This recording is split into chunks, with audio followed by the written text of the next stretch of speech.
Why does uncertainty appeal to the human mind? Not religious belief. We'll get there. Something simpler. Why do you assume the sun will rise tomorrow? Why do you trust the chair you're sitting on? The answer isn't evidence. It's assumption. Your brain fills gaps before you even notice they're there. Welcome to GreaterQuest. This episode asks why the human mind prefers a wrong answer to no answer at all, and why that preference became the foundation of everything we'd later call belief. For most of human history, survival came before truth.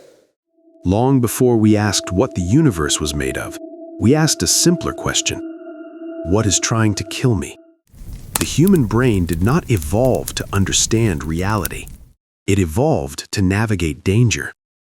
Every instinct, every shortcut, every assumption, all shaped by a single demand: stay alive. And this matters, because a brain built for survival does not wait for certainty. It guesses, it fills gaps, it assumes patterns. It acts first and explains later.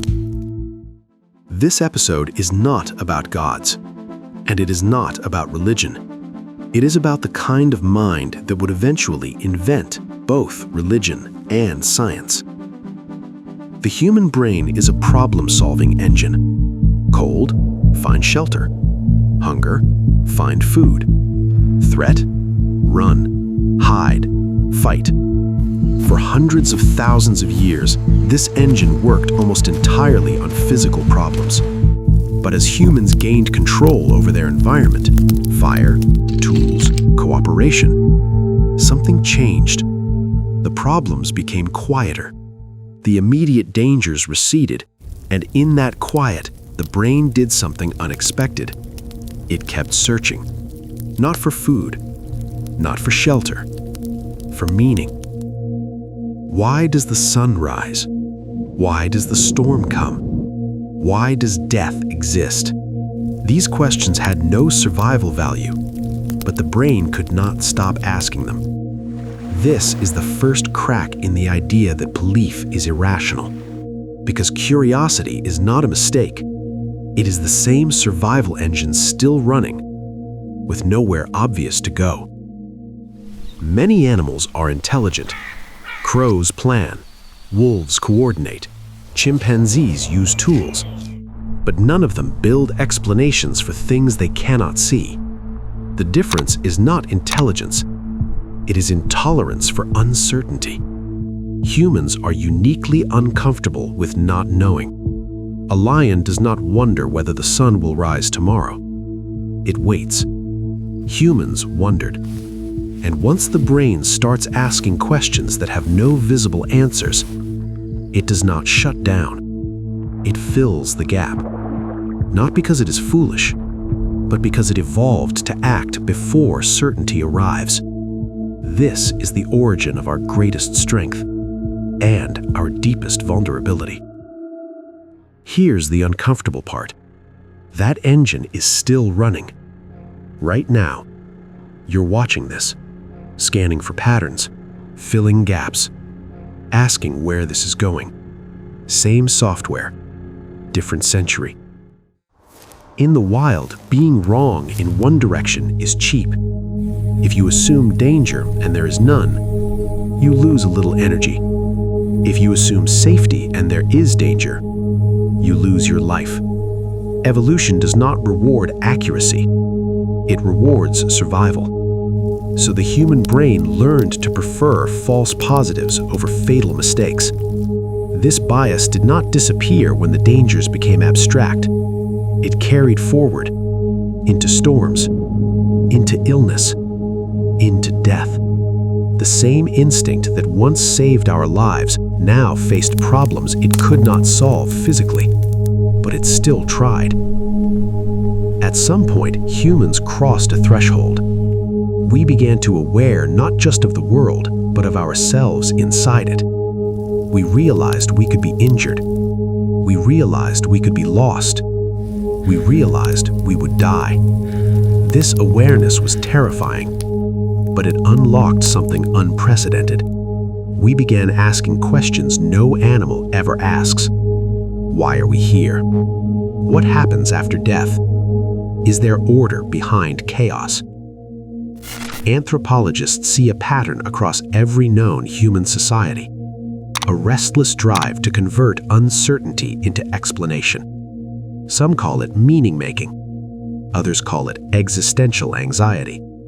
Neuroscientists see it as the brain's pattern detection system operating without an off switch. For this series, we'll call it Quest Mode. Not because it needs a label, but because understanding it explains what comes next. Quest Mode is not belief, and it is not religion.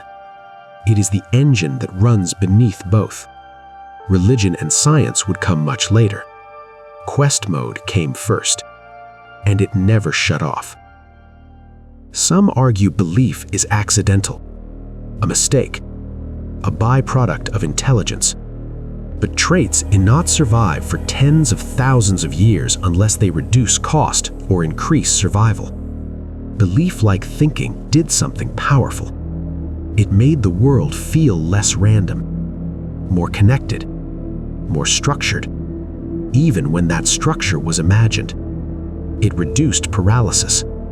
It allowed action. And action, even misguided action, is often better than freezing in uncertainty. At this stage of the story, there are no gods, and there are no temples, no myths, no rituals. But before conditions for belief were already in place, a brain that fills gaps, a mind that hates uncertainty, a species aware of its own mortality. The world feels alive not because anyone taught it to be, but because the human brain cannot experience it any other way. This is not superstition. It is cognition under pressure. And now, for the first time, we can see its traces in the ground.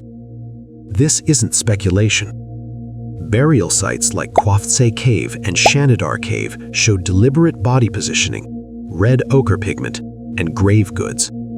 Early humans buried their dead. They did not discard the bodies. They did not leave them to scavengers. They placed them carefully. Burial is not necessary for survival. In fact, it is dangerous. A body attracts predators, disease, attention. So why do it? Because burial is not about survival. It is about meaning. It is the first physical evidence that humans were thinking beyond the visible moment. And then, around 40,000 years ago, something changed again. Deep inside caves, far from daily life, images appeared on stone walls. They did not feed. They did not shelter. They did not protect. But the hand stencils matter. This was not decoration. A human being saying, I was here. I exist. Once you can think in symbols, you can imagine worlds that do not physically exist. For a long time, historians believed civilization created religion. First farming, then cities, then temples. But that story is incomplete. In southeastern Turkey, there is a place called Göbekli Tepe, older than cities, older than farming, older than writing. Built by hunter-gatherers with no metal tools, no wheel, no beasts of burden. And yet they moved stones weighing tens of tons. There are no houses here, no permanent settlement, no evidence of daily life. This was not a city. It was a sacred place, a temple before civilization. The chronology suggests something unexpected. The temple came first. Some archaeologists now argue that the need to gather for ritual created the pressure to cultivate wild grasses to feed large groups. Not all experts agree. Interpretations vary, but the stones do not lie about their age. Something powerful enough to mobilize hundreds of people existed before agriculture. Who were they gathering for? There was no first god with a name. Before Zeus, before Ra, before Yahweh or Brahma, there was animism. The belief that everything has a spirit. The river is not just water. The mountain watches. The animal you hunt has a soul.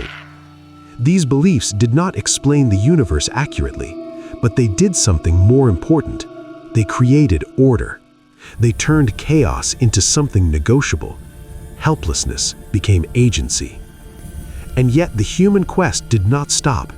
Even after answering why, we kept asking how. The same curiosity that saw gods in thunder eventually saw mathematics in the stars. Priests tracking planets laid the foundations of astronomy. Healers mixing herbs laid the foundations of medicine. Religion and science are often framed as enemies, but if you go back far enough to the first fire, they were born from the same spark. Both are answers to the same question. For tens of thousands of years, gods existed only in minds, in stories, and in the wind. But before gods had names, before temples had walls, before belief became systems and power, there was something more fundamental. A brain built to survive by assuming intention. In the next episode, we look at how a brain built to survive learned to see intention everywhere, even when nothing was there. Subscribe and follow the search for the origin of us.